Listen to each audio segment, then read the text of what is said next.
मुश्ताक अहमद यूसुफी साहब लिखते हैं कि मैं ऑफिस में आते ही एक कप चाय जरूर पीता हूँ। उस रोज अभी मैंने पहला घूंट ही भरा था कि इत्तिला मिली कोई साहब मुझसे मिलना चाहते हैं। मैंने कहा भिजवा दीजिए। थोड़ी देर बाद दरवाजा खुला और शलवार कमीज पहने, गरेबान के बटन खोले, गले में काफी सारा टेल्कम पाउडर लगाए, हाथों में मुख्तलिफ किस्म की मुंदरियां और कानों में रिंग पहने हुए एक नीम काले साहब अंदर दाखिल हुए। सलाम लिया और सामने बैठ गए। मैंने सवालिया नजरों से उनकी तरफ देखा। वो निहायत इत्मीनान से बोले, मैं भी एक मिरासी हूँ। मैं बौखला गया। कहा, क्या मतलब? वो थोड़ा करीब हुए और बोले, मौला खुश रखे, मैं काफी दिनों से आपसे मिलना चाह रहा था। सुना है आप भी मेरी तरह, मेरा मतलब है आप भी लोगों को हंसाते हैं। मैंने जल्दी से कहा, हाँ, लेकिन मैं मिरासी नहीं हूँ। अच्छी बात है। वो इत्मीनान से बोले, मैंने भी कभी किसी को अपनी हकीकत नहीं बताई। मेरा खून खौल उठा। अजीब आदमी हो तुम, तुम्हें लगता है मैं झूठ बोल रहा हूँ। ये देखो मेरा शनाख्ती कार्ड, हम यूसुफ जई हैं।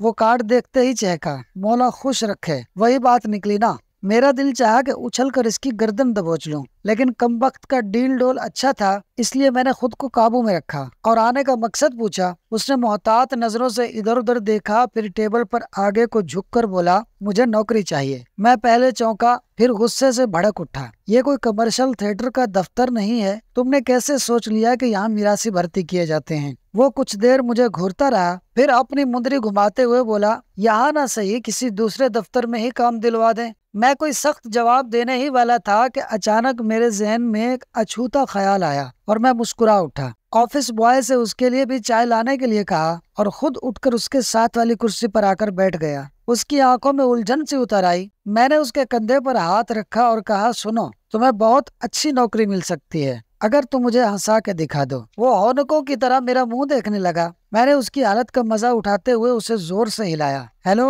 होश करो, बताओ ये चैलेंज कबूल है? उसने कुछ देर फिर मुंदरी घुमाई और नफी में सर हिला दिया। मैं हैरान रह गया। वो मिरासी होने के बावजूद मुझ जैसे अच्छे खासे मुअज़्ज़ज़ इंसान से हार मान रहा था। मैंने वजह पूछी तो उसने अजीब सा जवाब दिया, मैंने लोगों को हंसाना छोड़ दिया है। मैं उछल पड़ा, ये कैसे हो सकता है? उसने लंबा सांस लिया और बेजारी से बोला, लोग अब हंसना छोड़ चुके हैं। मैंने एक जोरदार कहका लगाया, ये तुम्हारी गलत फहमी है। दुनिया आज भी हंसती है, मज़ाहिया तहरीरें पढ़ती है, मज़ाहिया ड्रामे देखती है, जुगते पसंद करती है। उसने अपनी मुंदरी निकालकर दूसरी उंगली में पहनी और अपनी बड़ी हुई शेव पर खारिज करते हुए बोला, दुनिया हंसती नहीं, दूसरों की जिल्लत पर खुश होती है। मैंने फिर कहका लगाया, वो कैसे भाई? उसने कमीज की साइड वाली जेब से सस्ते वाले सिगरेट की मसली हुई डब्बी निकाली और मेरी तरफ इजाजत तलब नजरों से देखा। मैंने एश ट्रे उसके सामने रख दी। उसने शुक्रिया कहा और सिगरेट सुलगाकर गहरा कश लिया। मैं उसके जवाब का मुंतजिर था।